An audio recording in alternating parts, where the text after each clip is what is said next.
오늘은 어떻게 하면 즐거워하며 신앙생활을 할 수 있을까에 대해서 이 말씀을 통해서 함께 나누고자 합니다. 사막을 걷고 있는 여행자가 목이 말라서 너무너무 힘든 가운데 있습니다. 광야나 사막을 지날 때에 참 이 목마름이라는 문제가 제일 중요한 것 아니겠습니까? 사람은 음식은 못 먹어도 물을 먹고도 한 2달까지도 산 기록이 있다 그러더라고요. 그래서 물이 너무 중요하죠. 그런데 그렇게 힘들어하고 목말라하는 그 사막의 여행자에게 아이고 얼마나 힘드시겠어요 라는 위로의 말이 도움이 되겠습니까? 여기 물 좀 드세요 하는 말이 도움 되겠습니까? 물 좀 드세요 하면서 물 주는 게 실제적인 도움이 되겠죠. 지금 막 목구멍이 타들어가는데 얼마나 힘드시겠어요.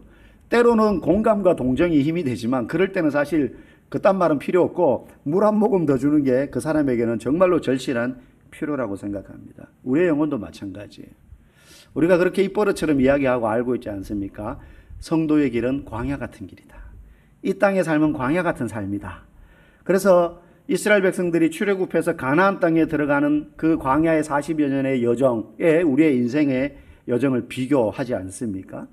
뭐 좋은 일도 있지만 사실 우리가 가야 될 본향 낙원이 따로 있기 때문에 이 땅을 살아가는 길은 그렇게 광야길, 사막의 길, 나그네 길로 비교할 수 있는 거죠. 그런 뜨거운 뙤약볕이 때로는 고난의 형태로, 때로는 시련의 형태로 우리의 인생을 옥죄고 짓누를 때 그런 성도에게 가장 필요한 게 뭐냐? 얼마나 힘드십니까? 라는 위로와 동정도 때로는 필요하지만 진짜 본질적으로 필요한 건 뭐겠어요? 생명수 대신 하나님의 말씀이에요.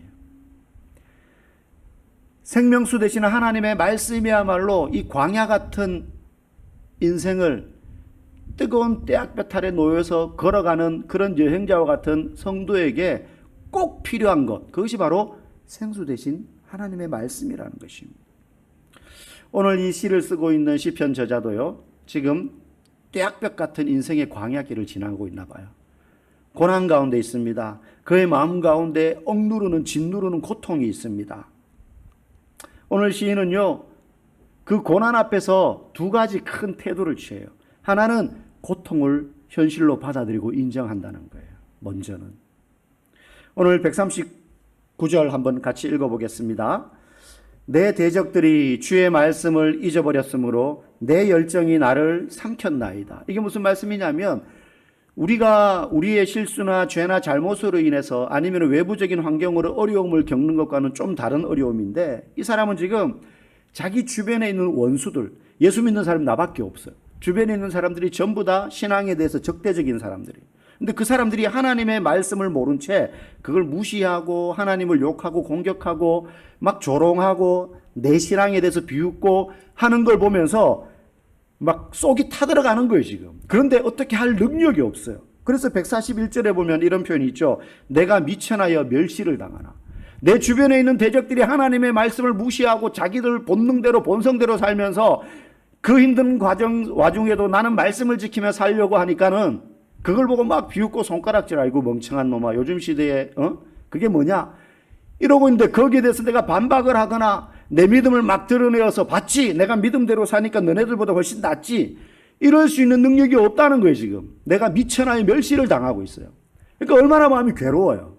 얼마나 마음이 괴로워요. 때로는요 신체적인 고통은요 어지간한 병은 의사 잘 만나고 병원 잘 만나면 나을 수 있어요. 또 뭐 당장 죽을 병이 아니면 그냥 아이고 아프다 하면서도 또 평생을 사시는 분들도 있어요. 근데 이 마음의 괴로움은요 이 신앙으로 인하여서 오는 갈등은요 정말로 사람으로 하여금 견딜 수 없게 만들어요. 또 주변에서 막 그걸 비난하고 공격할 때 그걸 이겨낼 수 있는 에너지나 힘이나 믿음이 내게 없을 때 얼마나 그 마음이 힘들겠어요. 아마 혼자 있는 것 같고 아무도 이 괴로움을 몰라주는 것 같이 여겨질 때가 있을 거예요. 지금 이 시편 저자는 그런 마음인 것 같아요. 멸시를 당하는데 하나님의 말씀이 공격받는데 그걸 방어하고 이겨낼 수 있는 실력이나 능력도 내게 없다는 거예요. 그래 얼마나 괴롭습니까? 아마 우리 가운데에도 겉으로는 평안해 보이는데 이런 내면적인 갈등, 신앙의 어려움 이런 것 때문에 보이지 않는 그 내면으로는 어려움과 환난과 고통을 겪는 또 그런 걸 안고 살고 계시는 분들이 있을지 모르겠어요. 가장 중요한 건요 그걸 하나님 앞에 내어놓고 하나님 내가 지금 이걸로 힘이 들어요. 예수 믿으니까 문제도 없는 것 같고 고통을 억누르고, 여러분 그게 믿음이 아닙니다. 믿음은요, 그 고통을 안고 하나님께 나아가는 게 믿음인 거죠. 그저 하나님 나 힘들어요 라고 푸념 말하는 게 아니라 그걸 안고 하나님 앞에 나아가서 다 내어놓는 거예요. 희석시키지 않고, 하나님 내가 이러이런 문제로요 지금 며칠째 잠을 못 자고 있어요. 3일째 잠을 못 잤더니 지금 제가 제정신이 아닙니다. 일을 해도 일이 손에 안 잡히고요, 정상적으로 사고하고 생각할 수가 없어요. 너무 괴롭습니다. 약의 힘을 빌지 않으면 잠을 잘 수가 없어요. 나의 고통과 아픔을 그대로 안고 주님 앞에 나아가는 것도요 믿음이에요. 그걸 혹시 누가 알면 아유 집사라는 사람이 이거 저 사람 기도 많이 하는 줄 알았는데, 그거 남이 알면 부끄러울 수 있으니까 그거 숨기고 주일날 교회 오면은 아무런 문제 없는 척하고 있는 게 믿음이 아닙니다. 하나님 앞에 자신의 괴로움을 다 내어놓는 거예요. 그걸 안고 나아가는 겁니다. 그래서 우리가 성경을 읽다가 보면 우리가 위대하다고 바라보는 많은 신앙의 위인들, 뭐 다윗, 솔로몬은 말할 것도 없고요, 사도들과 수많은 왕들, 선지자들조차도요 자기가 너무 힘들고 괴로울 때는 하나님 앞에 막 다 쏟아내는 거예요. 하나님 제가 왜 이 일을 해야 됩니까? 하나님 제가 이거 하기 너무 싫어요. 어떤 선지자는 내팽개치고 도망도 갔다가 붙잡혀가지고 오기도 하고요. 요즘도 그런 분들이 있어요. 제가 예전에 이제 선교신학원이라는 곳에서 선교 훈련 받는데, 금요일만 되면 전교생이 한 1000명 되는 학생들이요, 금요일마다 저녁 밤 9시부터 모여가지고 매주 철야를 합니다. 금요 철야 그때는 있었으니까. 전교생이 그걸 해야 돼요. 한 학기에 70% 이상 철야를 해야, 새벽기도랑 철야를 해야 그 다음 학기 수강이 돼요. 그러니까 기숙사에 있는 학생들은 새벽기도를 70%까지 해야 되고, 기숙사에 없는 학생들도 금요 철야는 한 학기에 그 정도 해야 돼요. 그러니까 처음에는 울며 겨자 먹기로 하는 친구들도 있습니다. 근데 진짜 철야를 합니다. 요즘은 철야 예배가 그렇게 하는 게 많이 없어졌지만 밤 9시부터 그 다음날 지하철 첫차 출발할 때까지, 첫차 움직이는 시간까지 거의 5시, 5시 반까지 밤을 새서 교회에서 기도합니다. 한 1000명의 학생들이 통성으로 기도하고, 놀라운 건요, 목사님도 혼자 계속해요. 앞에서 찬양팀이 한 2시간 찬양인도 하고요, 또 그 다음 통성기도 한 2시간 하고요, 목사님이 올라와서 그때부터 설교합니다. 한참 졸릴 새벽 1시쯤 올라와서 설교를 하십니다. 그럼 이제 그때 설교를 들어요. 근데 목사님도 혼자 설교만 하는 게 아니라 설교하다가 통성으로 부르짖고 또 야 찬양하자 그래가지고 찬양하고 일어서라 그러고 춤춰라 그러고 막 졸리니까 막, 그래서 한 3시쯤 3시 반 되면 이제 그때부터는 불을 끄고 통성기도, 개인기도 들어가는 거예요. 그럼 1시간 반 정도는 막 주야 하고 그냥 교회 지붕이 날아갈 정도로 막 기도를 합니다. 그렇게 막 주님 앞에 부르짖으며 기도하는데요, 그때 금요철야 담당 설교 인도하셨던 목사님이요 이런 분이셨어요. 나 주님 일 하기 싫다고 도망갔다가 붙잡혀고 도망갔다가 붙잡혀고 그러다가 결국 목사님이 되신 분이셨어요. 이분은 원래 밤무대에서 드럼 치는 분이었거든요. 그러니까 얼마나 그 세상이 좋습니까? 우리나라에서 손꼽아주는 드럼 주자였어요. 그러니까 오라는 옛날 무도회장 오라는 데가 너무 많은 거예요. 우리 가게 와가지고 이거 연주해 주면은 뭐 200만 원 주겠다. 한 번 연주해 주면 뭐 500만 원 주겠다 이러니까요. 그 얼마나 그게 그 맛이 좋습니까? 전국을 떠돌아다니는 거예요.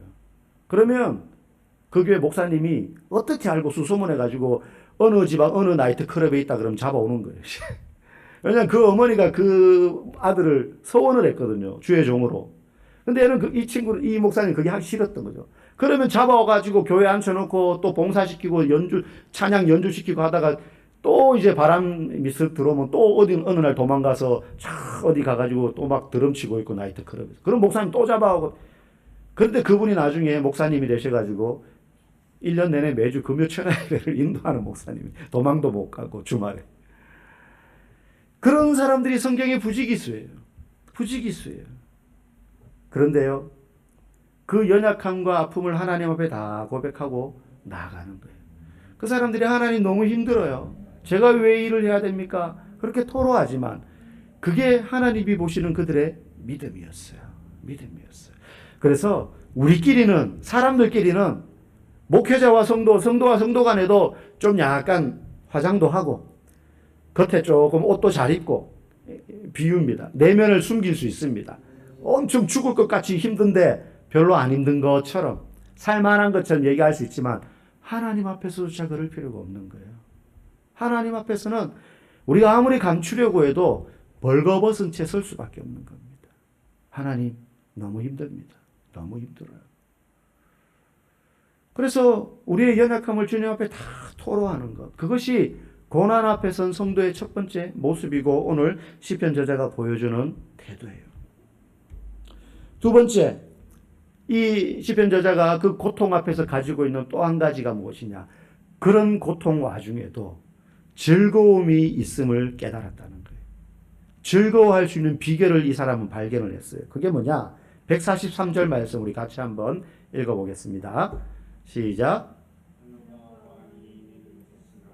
주의 계명은 나의 즐거움이니이다. 아멘. 환난과 우한, 이게 이제 번역이 되는 거다 보니까 우한이란 말이 이제 어른들이 많이 쓰는 말이잖아요. 우한이 겹쳤다. 모든 문제들이, 환난과 우한이 내게 미쳤는데 무엇이 나의 즐거움이라는 거예요? 주의 계명, 하나님의 말씀이 내게 즐거움이 된다는 겁니다. 여러분, 환난과 즐거움이 사라졌기 때문에 즐겁다고 하지 않아요. 환난과 괴로움이 사라졌기 때문이 아니라 환난과 우한과 괴로움이 있는데 하나님의 말씀을 그 안에서 붙잡고 있으니 즐겁더라는 거예요. 여러분, 이게 어떻게 가능합니까? 여기서 즐거움이라는 말의 히브리어 원어의 의미는요, 우리가 생각하는 즐거움보다 좀 더 원초적인 거예요. 어떤 즐거움이냐면, 아이가, 갓난애가 엄마 무릎이나 품에 안겨가지고 이렇게 둥기둥가 하면 어떻게 합니까? 애가 하면서 까르르하면서 넘어가잖아요. 그때의 즐거움을 말해요. 그냥 뭔가 좋은 일이 있어가지고 어른들이 기쁘네, 이게 아니고요. 뭐 재밌는 거 봐서 즐겁고 이런 게 아니고, 여행지 가서 막 기분이 좋은 그런 즐거움이 아니라 아이가 엄마 품에 안겨가지고 놀 때 그 까르르 뒤로 넘어가는 그 즐거움을 이야기해요. 환난과 우환이 내게 닥쳤는데 하나님의 말씀이 나에게 그런 즐거움을 주더라는 거예요. 하나님의 말씀이 나를 웃게 하더라는 거예요. 하나님의 말씀이 엄마 품에 안긴 아기처럼 다른 모든 근심, 걱정, 생각이 안 날 만큼 즐거움이 되더라는 거예요. 즐거움이 되더라는 거예요. 어떻게 아이처럼 즐거워할 수 있습니까? 아까 141절에 내가 미천하여 멸시를 당하나라고 시편 저자가 이야기했다 그랬어요. 미천하다는 건 사회에서 인정받지 못한 별거 아닌 존재라는 뜻이잖아요. 근데 여러분, 이게 복음의 역설이에요. 우리에게 예수님이 찾아오셨을 때 우리가 어떤 상태였느냐? 이런 상태였어요. 죄 가운데 있어서 너무 보잘것없고 복음에서부터는 저 끝에 떨어져서 너무너무 미천하여 아무 의미 없는 존재. 하나님의 순결한 그 말씀과는 너무 동떨어진 삶을 살던, 오늘 이 시편 저자가 괴로워했던 이유, 내 주변에 있는 원수들이 하나님의 말씀을 조롱하고 무시하고 내 신앙을 공격할 때 내가 너무 괴로운데 우리의 원래 포지션이 그 자리에 있었던 사람이라는 거예요. 우리가 그렇게 미천한 자였을 때 복음은 예수 그리스도를 통해서 우리에게 찾아왔던 거예요. 예수 그리스도께서 가장 미천한 자가 되셔서 멸시를 당하고 죽으셨어요. 우리가 그런 상태여서 멸시당하고 죽어야 될 사람인데 예수님이 우리보다 더 미천한 자가 되셔서 십자가에서 원수가 되어 죽으셨어요. 그분이 멸시를 당하셨어요. 그래서 우리는 그분의 원래 가지고 있던 훼손될 수 없었던 찬란한 존귀함을 우리가 덧입은 거예요. 덧입은 거예요. 144절에 나로 하여금 깨닫게 하사 살게 하소서. 이건 단순한 지적인 깨달음이 아니라 이 놀라운 복음의 진리, 하나님의 영광, 그 주님의 은혜를 맛보고 생명 가운데서 내가 다시 살게 해달라는 거예요. 너무너무 환난과 우환 때문에 괴롭고 대적들이, 원수들이 하나님의 말씀과 내 신앙을 공격하니까 너무 괴롭고 힘이 드는데, 그런 미천한 나에게 찾아오셨던 그 예수님, 그 사랑에 감격하여서 잃는 하나님의 말씀이 마치 어린아이의 품 안에 안겨서 까르르 웃는 아기가 즐기는 그 즐거움처럼 내 영혼 깊숙한 곳에서부터 즐거움이 됩니다. 현실적인 문제가 있습니다. 어려움과 환난이 있습니다. 그런데도 하나님의 말씀은 그 모든 것을 뛰어넘는 즐거움이 되니 나에게 그 즐거움을 더해달라는 거예요. 고기도 먹어본 놈이 먹는다고. 하나님의 말씀 안에 있는 풍성함과 그 안에 있는 진리의 기쁨과 또 그 놀라운 은혜를 맛본 사람은 또 맛보고 싶고 또 맛보고 싶고 하게 되는 거예요. 이것이야말로 세상이 줄 수 없는 기쁨이죠. 이것이야말로 세상이 줄 수 없는 즐거움인 거예요. 고통과 문제가 사라져서 기쁘고 즐거운 건 세상도 얼마든지 줄 수 있습니다.